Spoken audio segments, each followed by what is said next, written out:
I still remember the day she said those words to me. It was a quiet afternoon, the kind of day when the sun feels too soft to hurt anyone. I was standing by the kitchen sink, washing the last of the dishes after lunch, when my daughter-in-law walked in and said, "Ma, your son has his own family now." She said it gently, not harshly, not cruelly, but her words fell like a slow drizzle that soaks into your bones before you realize you're cold. I smiled at her. I didn't say a word. Because what could I say? She wasn't wrong. My son did have his own family now. A wife, a home, a child on the way. And somewhere in the middle of all that, I had stopped being part of it. I used to be the center of his world once, his morning, his night, his laughter, his comfort. But now even the sound of his voice felt borrowed, like it belonged to someone else before it reached me. That afternoon, after she left the room, I turned off the tap, wiped my hands, and just stood there for a while. I watched the sunlight fall on the floor in patterns shaped by the curtain lace, and I thought maybe this is what life is, a slow letting go, a mother teaching her own heart how to live without the sound of her child's footsteps. But deep down, even as those words echoed in my mind, "Your son has his own family now," a small voice inside me whispered something softer, something stubborn. "But I am still his mother." My name is Leela. For most of my life, people have known me as Arjun's ma. Not Leela, not Mrs. Sharma, just Arjun's ma. And honestly, I never minded. That name carried more love than any title I could have earned on my own. My husband passed away when Arjun was just 10. One moment he was there, promising to fix the leaking tap, and the next morning I was standing beside a hospital bed, holding Arjun's small hand, trying to be strong when I felt like the world had caved in. After that day, it was just the two of us, a mother and a son, trying to build a home out of grief and hope. I started taking small tailoring jobs, stitching blouses, school uniforms, curtains. Our tiny house smelt of fabric and starch, and the hum of my sewing machine became our evening lullaby. Arjun used to sit beside me while I worked, reading aloud from his school books, asking me to test him on spellings or math. Sometimes he'd fall asleep right there on the floor, his head resting on a bundle of folded clothes. He was my strength, my reason to wake up each morning. Even when money was tight, I'd find joy in watching him eat the last piece of mango pickle or laugh while chasing pigeons on the terrace. Children have a way of reminding you that love is enough. As he grew, he became my pride, a kind boy with good manners, always ready to help anyone. The neighbors adored him. He'd carry groceries for old Mrs. Kapoor, fix the fan for the man across the lane, and bring sweets for me whenever he got his pocket money. When he graduated and got his first job in the city, I was proud, but my heart ached. He touched my feet before leaving, his eyes glistening. "Ma, I'll call you every day. You'll never feel alone." And, for a while, he did. Every evening, just before dinner, the phone would ring. "Ma, I ate," he'd say. "I'm home. Don't worry." We'd talk about small things, his colleagues, his meals, the traffic. It was enough. Even his voice was enough. I'd sit by the window after the call, listening to the sound of crickets outside, and think, maybe everything will be fine. Then one day, he told me he had met someone. Her name was Mira. "She's smart, Ma," he said with that shy grin he always had. "She makes me laugh." There was a light in his voice I hadn't heard in years. It warmed me, but it also scared me, because I knew, deep down, that this was the beginning of a new chapter for him, and maybe the closing of one for me. When I first met Mira, she was polite, soft-spoken, and I could tell she loved my son. She brought me sweets from her home and called me auntie with genuine respect. I liked her right away. I thought, if she makes him happy, then I'll be happy too. Their wedding was small but beautiful. I wore a gold sari Arjun bought me. He held my hand during the ceremony and whispered, "Ma, I wouldn't be here without you." Those words, I still hold them close. That night, after everyone had left, I sat in the empty living room, surrounded by garlands and laughter fading away. For the first time, my house felt too quiet. I looked at the couch where Arjun used to sit, his cup of tea still leaving a faint circle on the glass table. I whispered to myself, he's starting his life. That's what mothers raise their sons for. After the wedding, they moved into a small apartment in the city. At first, everything was wonderful. They visited often. Mira brought fruit, Arjun fixed the bulb in my kitchen, and we'd sit together after dinner talking about life. She called me Ma now, and it felt good hearing that word from another mouth in the house again. I'd make her favorite curry, and she'd help me chop onions while we laughed about little things. I told myself, this is how family grows. It doesn't replace love, it multiplies it. But slowly, small changes crept in. The phone calls grew shorter, the visits less frequent. Arjun began saying, "Ma, we'll come next week. There's just a lot going on." And next week never came. Still, I waited. I always waited. I'd prepare his favorite dishes on Sundays, keeping them warm longer than I should. When they didn't come, I'd pack them away, telling myself, maybe tomorrow. The house grew quieter, but I learned to fill the silence with small sounds. The radio playing old songs, the ticking of the clock, the kettle whistling for tea I no longer shared with anyone. Every evening, I'd sit by the window, watching people return home from work. Some with groceries, some holding children's hands. And I'd wonder, does Arjun miss me the way I miss him? It wasn't sadness that filled me, not at first. It was longing, a mother's quiet hope that maybe, one day, her son would walk through the door and say, "Ma, I was just passing by."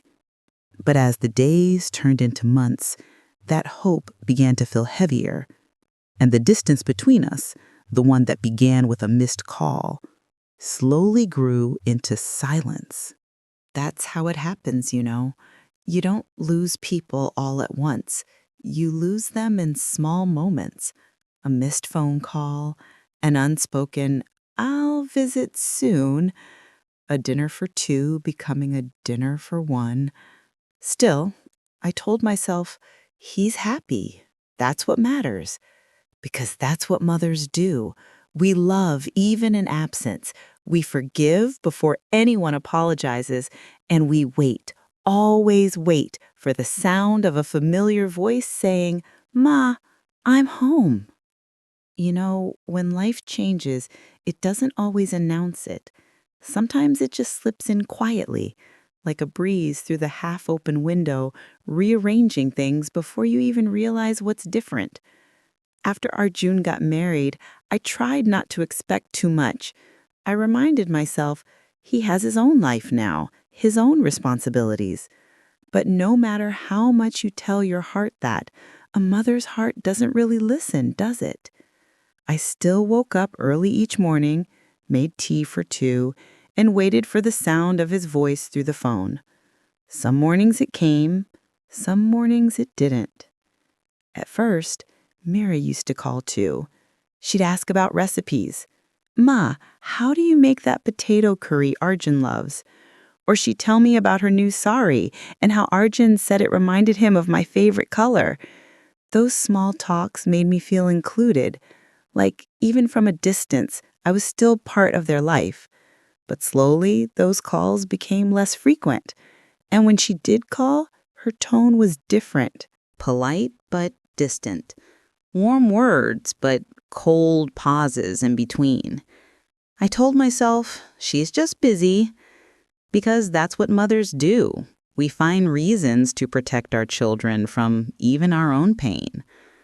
One Sunday, I decided to visit them. I packed some homemade pickles, Arjun's favorite mango kind, and a small wool sweater I'd knitted for the winter. It took 2 buses to reach their apartment. I remember climbing the stairs, my heart full of excitement. When I rang the bell, Mira opened the door. Her smile was small, quick, not like before. "Oh, Auntie, you came," she said, glancing over her shoulder. "Yes," I said, smiling. "I thought I'd surprise you." She stepped aside, letting me in. The house looked neat, modern, everything in its place, like a page from a magazine. But it felt cold. Arjun came out from the bedroom, his phone in hand. "Ma," he said, his face lighting up for a moment. But then he looked at Mira, and his smile softened into something else. "Why didn't you tell me you were coming?" "I wanted to see you," I said quietly. "It's been a while." He nodded, a little awkward. "Of course, Ma. We were about to step out." "Oh," I said. "That's fine. I'll just have a cup of tea and go." Mira gave a small nod, but her eyes darted toward the kitchen, as if my presence had thrown off her plans. I sat on the couch, watching them move around each other. Her pouring tea, him checking his watch. The silence between them was heavier than words. When she brought me the tea, it was in a cup with a small crack near the handle. I noticed it, not because it mattered, but because somehow it felt symbolic. We sat together for a few minutes. I told them about the neighbor's new baby, about the mango tree finally blooming again. They smiled politely, but I could tell their minds were elsewhere. When I got up to leave, Arjun hugged me, quick, almost hurried. "Next time, Ma," he said, "just call before coming, okay?" I nodded. "Of course, Bitta, I will." On the bus ride home, I held the empty pickle jar I had brought along. I had forgotten to give it to them. I watched the city pass by the window, its lights blurring through my tears. After that, I stopped visiting unannounced. I waited for invitations that didn't come. I waited for calls that became shorter each time. One evening, I called Arjun just to hear his voice. "Bitta," I said softly, "how are you?" "I'm good, Ma. Just busy. Lot of work these days." "And Mita?" "She's fine too." I paused. "Do you both still eat dinner together?" He chuckled faintly.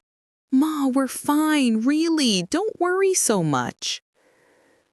I smiled, even though he couldn't see it. "Okay, Bitta. I just wanted to hear you." We said goodbye, and when the call ended, I sat in the dim light of my kitchen, staring at the empty plate across from me. It's strange. You raise a child, you teach him every word he knows, and then one day, you have to teach yourself how to live without hearing his voice.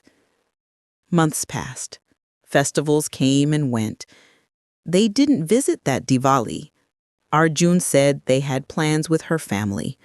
So I lit a single diya by the window. Just one. For my home and for them, wherever they were.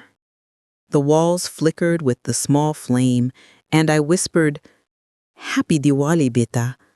That was the night I realized something had changed, not just in them, but in me. I had stopped expecting the phone to ring, and that quiet acceptance hurt more than the waiting ever did. One afternoon, a neighbor told me she saw Arjun and Mira in the market. She said they looked good together. I smiled too, but inside a small voice whispered they were nearby and didn't stop by. That evening, I made tea for one again, and as I sat by the window, I found myself talking softly to the chair across from me. "Did you eat today, Beta?" I murmured. "I hope she made your favorite doll." The silence answered back. Then came the day that truly changed things. I had fallen sick.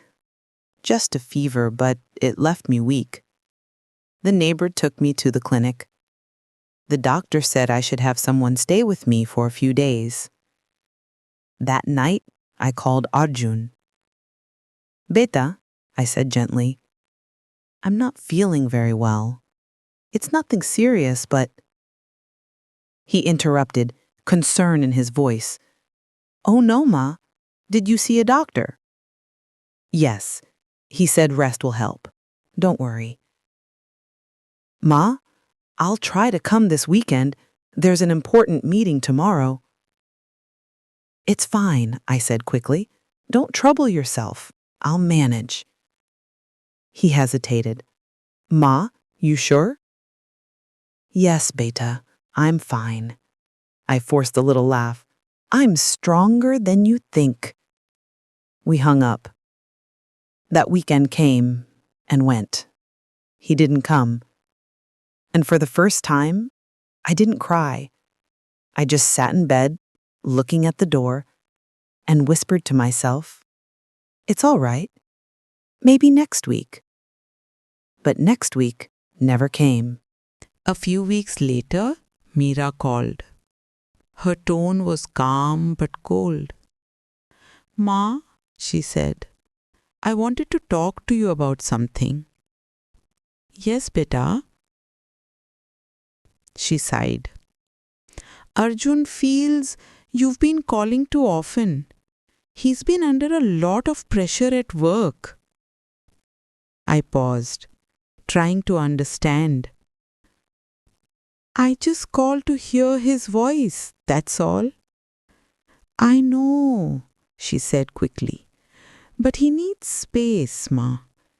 He's married now. He has his own family, his own priorities." Her words were gentle, but they hit harder than any shout could have. I tried to keep my voice steady. "Yes, of course, beta, I understand. Please don't take it the wrong way. It's just, things are different now." After she hung up, I sat there holding the phone in my lap. Her last words echoed in my head. He has his own family now.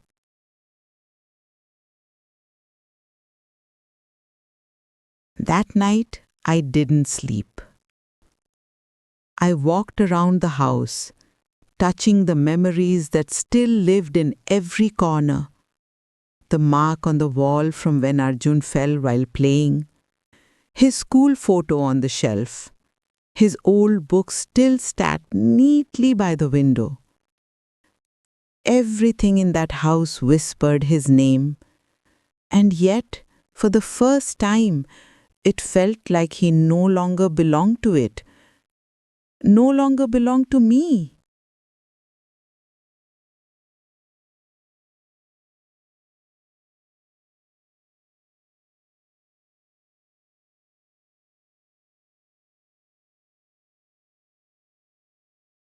I sat by the window, listening to the soft hum of the night, and said quietly, "He has his own family now." After that phone call from Meera, something inside me changed, not out of anger, not even sadness, just stillness. It felt like the world had stopped spinning, and I was standing in the middle of it, watching everything move on without me. For the first time, I didn't reach for my phone in the morning. I didn't wait for a call that never came. I simply sat on the balcony with my tea, watching the sunlight stretch across the old brick walls, and whispered to myself, "This is how it's meant to be." I tried to fill my days. I started tending more to my plants. The tulsi on the windowsill had grown tall and wild, so I trimmed it gently, talking to it like an old friend. When you live alone long enough, even the smallest things start listening. My neighbor, Mrs. D'Souza, often came by, a lively woman in her 60s, always full of stories. "Come have tea with me, Nirmala," she'd say. "You sit here too much, thinking about that son of yours." I'd laugh softly. "I am fine, really." But she would shake her head.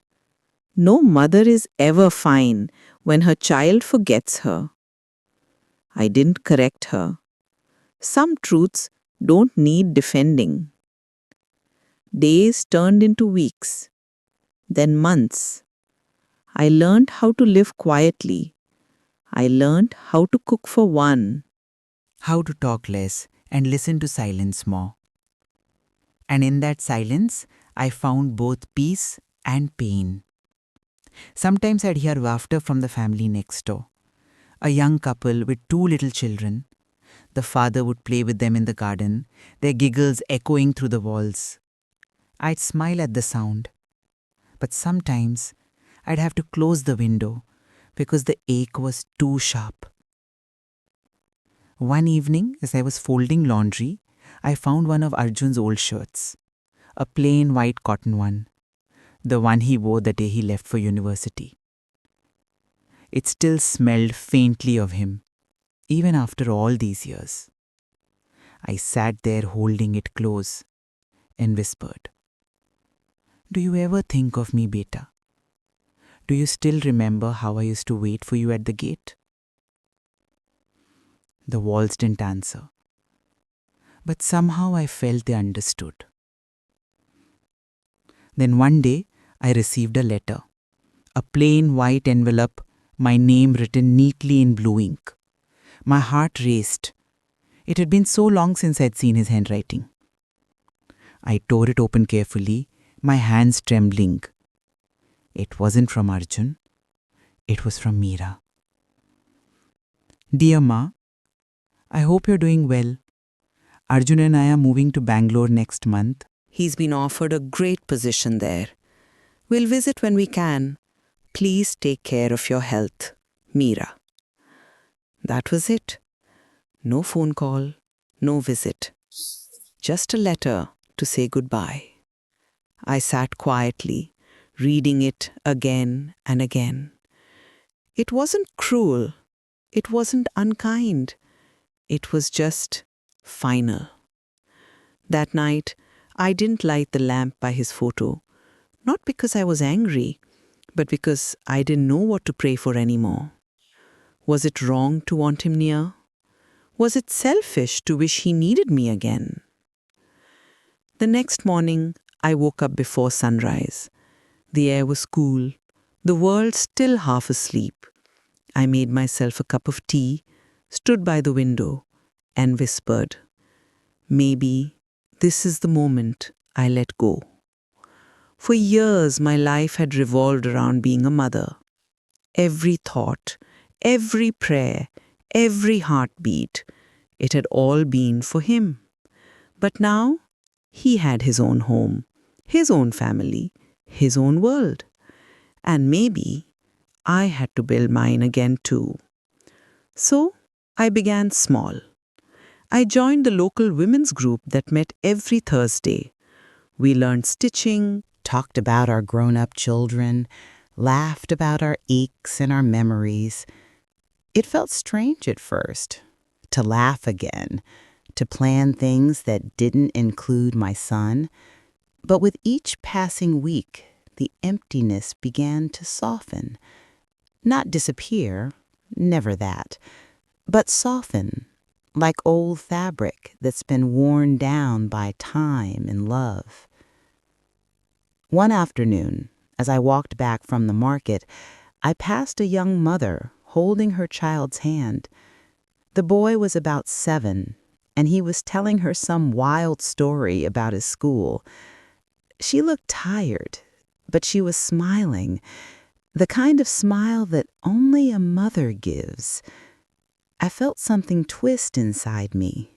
Not jealousy, not sadness, just a longing, a memory of simpler times when Arjun's small hand used to cling to mine the same way. I wanted to stop and tell her, "Hold that little hand tight, dear, because one day it'll let go and it won't reach back for a very long time." But I didn't say anything. I just watched them walk away until they disappeared into the crowd. The next few months passed quietly.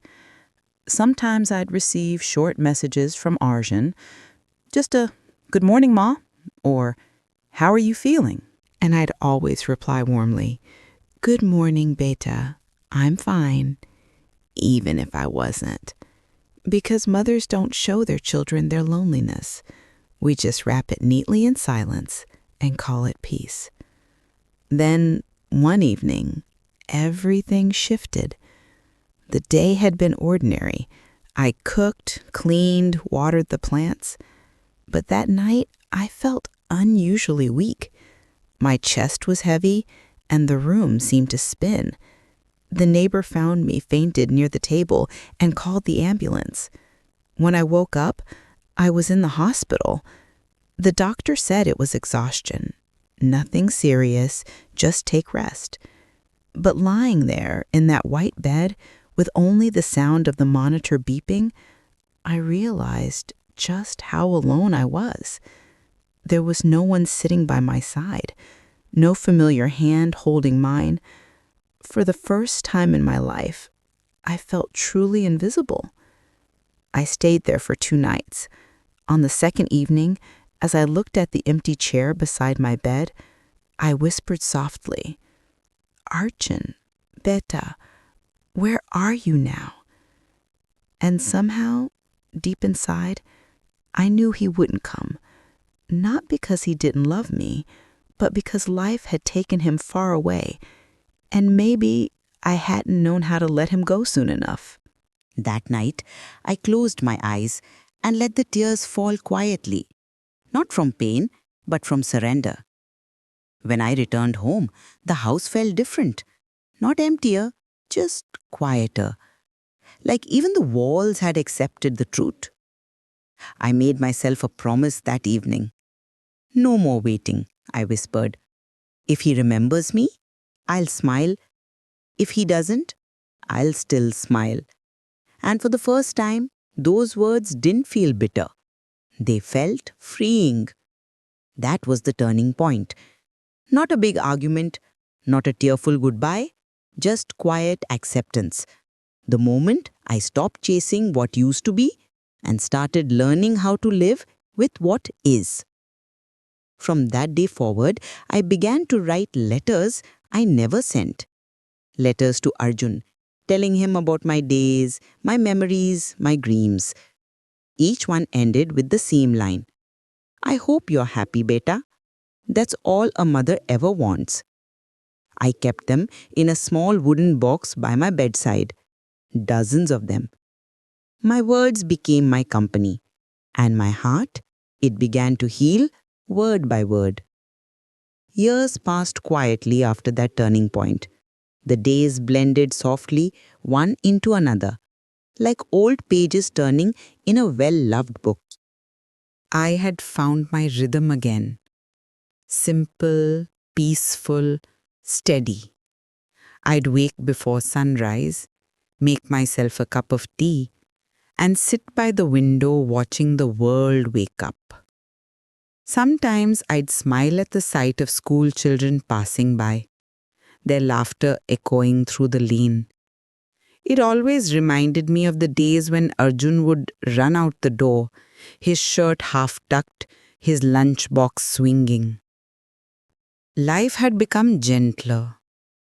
The pain wasn't gone, but it no longer hurt to breathe. Then one evening, it rained for the first time in weeks. The sky turned grey, and the smell of wet earth filled the air. I sat by the window, watching droplets race each other down the glass. Rain had always been Arjun's favorite. When he was little, he'd run out barefoot, trying to catch the raindrops in his tiny hands. He'd laugh so freely, so full of life. I could still hear it in my memory. And that night, as I sat there, I whispered softly, "I hope you're happy, wherever you are, beta." The next morning, I was arranging the fresh marigolds by the altar when the doorbell rang. It was early, too early for visitors. For a moment, I thought maybe the milkman had come late. But when I opened the door, my heart froze. Standing there was Arjun. He looked older, tired. A few gray hairs now touched his temples. His eyes were the same, though. The same brown eyes that once looked up at me with wonder. He smiled nervously. "Ma," he said softly, "may I come in?" For a second, I couldn't speak. The world seemed to stop. Then I stepped aside and simply nodded. He walked in slowly, looking around like everything was both familiar and distant. His eyes lingered on the family photos, the same ones I dusted every morning. "Nothing's changed," he said quietly. I smiled faintly. "Some things aren't meant to change," I replied. We sat down. The air was heavy, not with anger, but with unspoken words. Finally, he said, "I heard you were unwell last year. Why didn't you tell me?" I looked at him and smiled gently. "You had enough to take care of, and I didn't want to be another burden." He shook his head, his voice trembling. "Ma, you could never be a burden." For a moment, neither of us said anything. Then I noticed his eyes glisten, the kind of tears a grown man tries to hide. He reached into his pocket and pulled out a small envelope. Inside was an old photograph, one of us standing together on his first day at college. I was holding his arm, smiling proudly.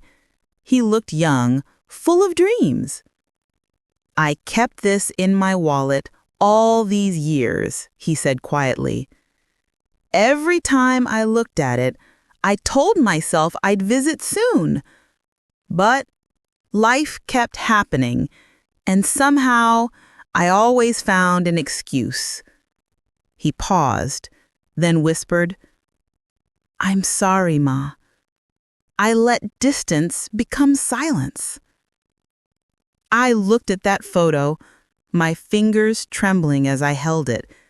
The edges were worn, the colors faded, but the love in it was still alive. I took his hand gently. "Arjun, beta, you didn't forget me. You just grew up, and that's what I raised you to do." He looked at me, eyes wide, like a child again. He said, "I thought you'd be angry." I smiled. "Anger doesn't grow in a mother's heart, my son. Only waiting does." For the first time in years, he leaned forward and hugged me, and I held him tight, tighter than I ever had before. The smell of his hair, the warmth of his shoulder, it all came rushing back, like time had folded in on itself. I didn't cry. I didn't need to, because sometimes when love returns quietly, it brings peace with it. We talked for hours. He told me about his life, his work, his little boy, my grandson. His name was Arav. I smiled when I heard it. "Will you bring him someday?" I asked gently. Arjun nodded. "He's been asking about you. He wants to meet the grandma who makes laddus." I laughed softly. "Oh, I'll make him plenty." The next week they came, Arjun, Meera, and little Arav. The moment that little boy ran into my arms, I felt my heart bloom all over again. He looked up at me, smiling wide. "You're my dadi, right?" I laughed, tears in my eyes. "Yes, beta, I'm your dadi." He showed me his toy car, his crayons, his stories. And when he laughed, oh, it was the same laugh Arjun had as a child, that same pure joy. Even Meera, who had once kept her distance, sat beside me and smiled shyly. "Ma, thank you for having us." I touched her hand gently. "You're family, Meera. You always have been." As the evening light turned golden, we sat together on the veranda, 3 generations, sharing food, laughter, and quiet forgiveness. I watched Arjun playing with his son and thought to myself, this is how love finds its way back. Sometimes it takes years. Sometimes it arrives softly at your doorstep, without warning, like rain after a long summer. And when it does, you don't question it. You simply open your heart and let it in. That night, after they left, I sat by the window again. The moon was bright, the world quiet. I opened my little wooden box, the one with all my unsent letters, and for the first time, I didn't feel the need to write another. Instead, I whispered, "Thank you, God. You heard me after all." The next morning, I brewed 2 cups of tea, one for me and one for memory. I placed the second cup near Arjun's old photograph, smiled, and said, "He came back, beta. He kept his promise. A little late, but he came." The sunlight streamed through the curtains, soft and golden, and for the first time in years, I felt completely at peace. Narration closes softly. Sometimes, life separates us from the ones we love, not out of cruelty, but out of time and distance. But true love, especially a mother's love, always finds its way back home. Maybe late, maybe quietly, but always it returns. Pause.